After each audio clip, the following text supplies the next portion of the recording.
Y me da mucho gusto platicar este día en el Noticeo con Manuel Quinto Reyes, director de Finanzas Públicas Internacionales de Fitch Ratings, y con Marco Velázquez Villeda, analista de Finanzas Públicas Internacionales también de Fitch Ratings. Bienvenidos, ¿cómo están?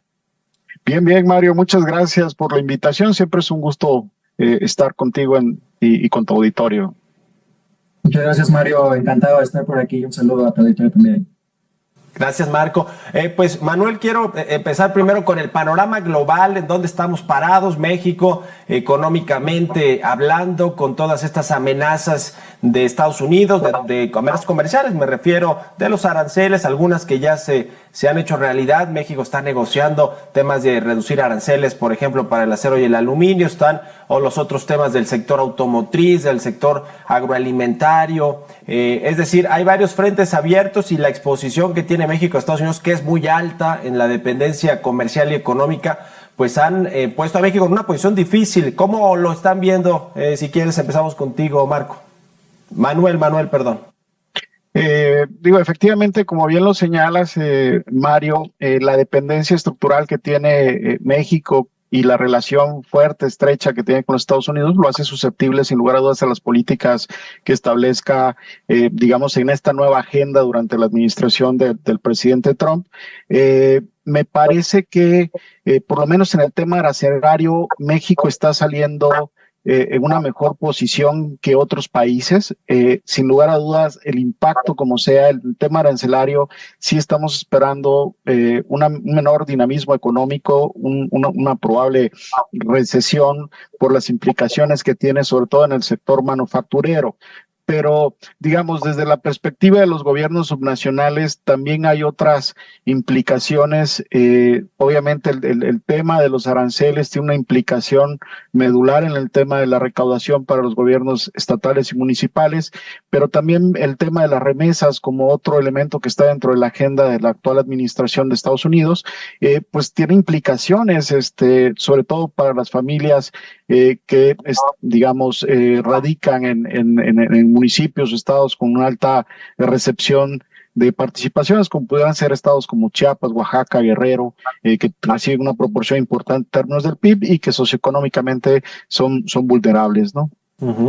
Marco, abonando a esto, ¿cómo se ve el panorama? Digamos, ya sé que ustedes no puntualmente ven el asunto del soberano en México, digamos, la calificación, etcétera, con puntualidad, pero digamos, está México en una posición no muy fácil en términos de finanzas públicas, entre otras cosas también por esta apertura que tiene y dependencia con los Estados Unidos en materia comercial y económica, porque no solo es el comercio, es la inversión extranjera, las remesas ahora con el impuesto, el tema del turismo, en fin, muchas actividades económicas dependen de la relación con Estados Unidos y eso, digamos, a nivel país, pero también a nivel entidades federativas, ¿no? Muchas de estas dependen, por ejemplo, de las remesas y de el ingreso que envían los paisanos, entidades completas y municipios en lo particular. ¿Qué tan expuestos están los estados en sus finanzas públicas? Sí, claro.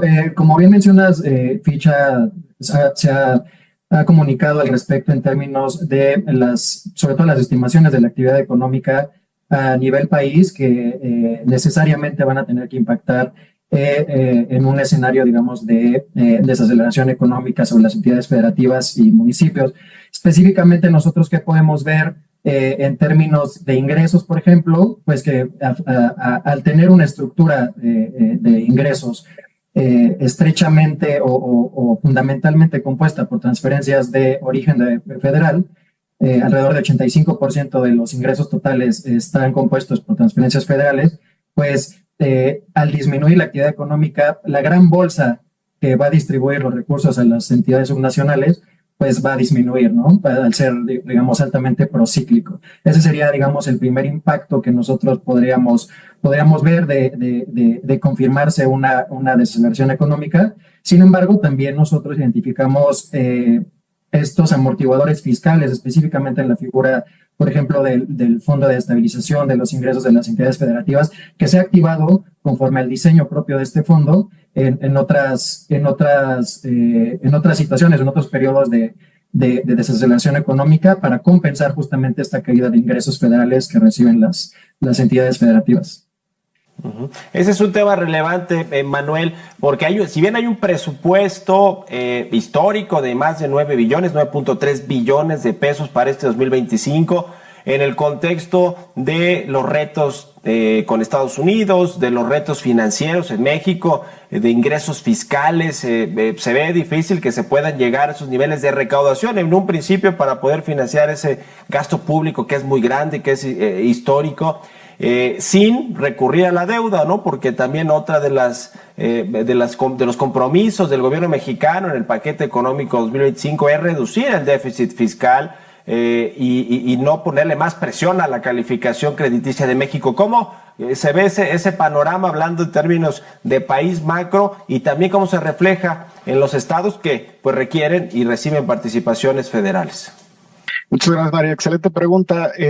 Voy a delimitar la parte del soberano. Digo, es un área que no me corresponde a mí propiamente, pero hoy por hoy te puedo decir que la calificación del soberano se encuentra en perspectiva estable. Es decir, ya incorpora de alguna manera estas presiones que pudieran estar en cuanto al nivel de endeudamiento, el tema de la gobernanza, pero sí hay, digamos, ciertas preocupaciones sobre cómo se esté dando esta relación, sobre todo con Estados Unidos. Comenzamos la plática de esa manera, la dependencia estrecha que tiene México con Estados Unidos, principalmente el sector exportador, el sector manufacturero, y esto sin lugar a dudas tiene una implicación en la recaudación federal participable. Hay que recordar que para las entidades federativas, los estados y los municipios dependen en gran medida de los recursos federales y participaciones federales están vinculadas a la capacidad recaudatoria que tenga el gobierno federal. Y en ese sentido, como lo mencionaba Marco hace un momento, existe la posibilidad de una activación del FEIEF, del Fondo de Estabilización. Hoy por hoy, a diferencia de otros años, se ha reducido de manera sustancial, hay alrededor de 12,000 millones de pesos en la bolsa, lo cual, si hubiera un estrés aún mayor en la capacidad recaudatoria del gobierno federal, sin lugar a dudas pudiera requerirse activar nuevamente. Algo que es importante es que durante los primeros meses del año hemos visto que la capacidad del gobierno federal en términos de la recaudación federal participable se ha mantenido, es decir, el componente recaudatorio federal ha llegado a compensar la disminución que hay por el componente de ingresos petroleros. Y en ese sentido, las entidades están recibiendo los recursos que estaban presupuestadas e inclusive están siendo superiores a las que se recibieron los primeros meses del año pasado. Entonces, creemos que en este momento la perspectiva que tiene la agencia sobre el soberano es estable, pero también te puedo decir que en el portafolio de gobiernos subnacionales, estados y municipios, la perspectiva también es estable. Es decir, sí hay ciertos indicios que nos preocupan, pero creemos que hay otros mitigantes, como el hecho de que si la inflación se ha venido conteniendo ligeramente, la expectativa es que sea menor que la del año pasado. Si bien es cierto, hubo un repunte recientemente, esperaríamos que hacia el final del año fuera inferior que la del año pasado. Y en ese sentido, se convierte en un mitigante para el tema del gasto de los gobiernos subnacionales. Y agrego el tema de la tasa de interés. Hay que recordar que la presión que puedan tener las entidades para pagar el servicio de la deuda, sobre todo aquellas que tienen un nivel de endeudamiento elevado, pues se mitiga al reducirse la tasa de referencia por parte de Banco de México, y en ese sentido creemos que las entidades van a poder salir avante en términos de lo que vendría siendo durante el ejercicio fiscal, aún con esta presión en el tema de los ingresos que pudiera darse. Obviamente estaremos monitoreando el sector, estaremos monitoreando cómo se desenvuelve la relación entre Estados Unidos y México y las posibles implicaciones que pueda haber, porque hay que recordar que si bien es cierto, México es un país, es muy heterogénea las implicaciones que pueda haber entre los estados del norte del país y los del sur del país. Caso concreto, lo mencionabas hace un momento, los estados del sureste, por ejemplo, tienen una mayor dependencia de las remesas, y los estados del norte, su dependencia es de exportación, de inversión extranjera, y bueno, obviamente los impactos pudieran ser diferenciados, ¿no? Marco, complementando esto que comenta Manuel, ¿cuáles otros estados estarían, digamos, estados de la República con pues este mayor riesgo porque están más endeudados, porque pues se recaudan a su vez algunos ingresos, impuestos locales, ¿no? O derechos sobre vehículos, turismo, hospedaje, el impuesto sobre la nómina. Los municipios recaudan a través del impuesto predial y del impuesto de adquisición de inmuebles, pero todo esto tiene que ver con la actividad económica, ¿no? O sea, tiene que ver con el dinamismo económico. Sabemos que México, dependiendo de la región, del centro, bajío, norte, sur, pues se mueve con una dinámica distinta al resto del país. ¿Cuáles son los estados, las entidades de la República que están más vulnerables o expuestas a estos temas que pueden venir del exterior y a nivel doméstico? Claro, pues justamente las entidades que nosotros tenemos en las calificaciones más bajas, en su, digamos, en este perfil financiero que nosotros observamos, su posición financiera, pues son justamente estas entidades que, como bien mencionas y como bien mencionó Manuel, están, por ejemplo, en el sur, que también están muy determinadas por su tema socioeconómico. Por ejemplo, el caso de un Guerrero que además pues ha tenido, digamos, diversos choques exógenos en la economía y que han, digamos, han tardado la recuperación económica en ese sentido y por lo tanto el impacto que eso conlleva tanto por el lado de los ingresos como por el lado del gasto, ¿no? Por otro lado, entidades en una posición de liquidez a lo mejor un poco más estrecha, que incluso en periodos anteriores han tenido problemas de pago o de financiamientos de corto plazo, que realmente nosotros identificamos ese como el mayor riesgo de incumplimiento a lo largo del portafolio, dada la estructura normativa y jurídica de la deuda en México. Puede ser el caso, como decía, como de un Colima. Por otro lado, tenemos también entidades como en una posición financiera mucho más sólida, y de hecho, déjame aquí recalcar el caso, por ejemplo, de una Ciudad de México, ¿no? Que como tú bien sabes, pues tiene estas potestades tributarias como híbridas, digámoslo así, que por un lado recaudan los impuestos convencionales, tanto del impuesto sobre la nómina, el impuesto sobre el hospedaje, pero también recauda el tema de predial y algunos otros derechos y contribuciones que corresponderían más al tema municipal, y eso en sí mismo, justamente por el tema del marco institucional, lo llevan a una posición financiera más sólida, sobre todo en una autonomía financiera mucho mayor al resto de las entidades. Un caso similar podría ser San Pedro Garza García, que también está en el nivel más alto de la calificación a escala nacional, que digamos también por las particularidades tanto poblacionales como el perfil socioeconómico, digamos, tiene una mucho mayor recaudación y destacan en esos términos a una menor dependencia de las transferencias federales que mencionábamos hace unos minutos.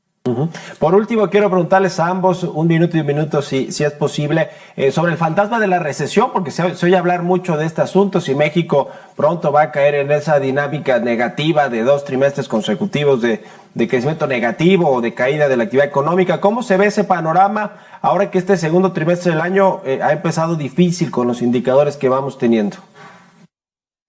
Si me lo permites, Mario, efectivamente, lo hemos venido publicando desde el Global Economic Outlook que salió en el mes de abril, salió en el mes de marzo y se actualizó en el mes de abril precisamente con este tema de la incertidumbre de la aplicación de aranceles, etcétera. Sin lugar a dudas, México es el país que pudiera ser más afectado en términos de esa relación comercial con ese país. La expectativa se ajustó a un decrecimiento económico para el 2025, es decir, más allá del reporte reciente que pueda haber en el dinamismo económico en el primer trimestre, habría que esperar, pero hoy por hoy nosotros sí estamos descontando que haya una recesión económica en el caso de México, ¿no? Marco, si quieres complementar. Correcto, pues como mencionábamos, retomo un poco este impacto que nosotros estamos viendo y que ya estamos identificando desde comunicados anteriores. Pues justamente esta desaceleración económica pues necesariamente va a tener un impacto sobre la recaudación federal y a través de los distintos fondos que se participan a los estados y municipios. Entonces, eso junto con una desaceleración, por ejemplo, en el tema del consumo, que ha sido uno de los pilares sobre los que se ha desarrollado el crecimiento económico en los últimos periodos, pues podría haberse afectado en este sentido. Sin embargo, también en comunicados anteriores hemos mencionado la resiliencia que han tenido tanto entidades federativas como municipios en este entorno pues bastante retador y pues bueno, hasta el momento, como decíamos, nuestra perspectiva se mantiene estable alrededor de nuestro portafolio, obviamente con las particularidades de aquellas entidades que puedan ser más susceptibles y estén en una posición financiera más comprometida. Pues les agradezco mucho, Manuel y Marco, que nos hayan tomado aquí esta entrevista y seguimos en contacto si nos permiten. Mario, si me lo permites, quisiera invitarte a ti y a tu auditorio. El próximo martes 24 de junio estaremos teniendo el Fitch en México. Pueden buscar más información en nuestro portal. Vamos a hablar sobre el futuro de la transformación comercial y los riesgos geopolíticos que impactan a México. Estará presente nuestro presidente de Fitch a nivel global, así como el managing director que ve soberanos en toda América Latina, ¿no? Entonces, pues están invitados, ojalá que puedas estar con nosotros. Ahí está extendida la invitación y por ahí andaremos también cubriendo todos estos temas relevantes y las personalidades que vayan a este evento. Gracias Manuel y Marco, que estén muy bien. No, hombre, te agradezco como siempre, Mario, es un placer estar contigo y con tu auditorio. Gracias a ti, saludos y gracias a tu auditorio igualmente. Muy bien, y vámonos a otros temas.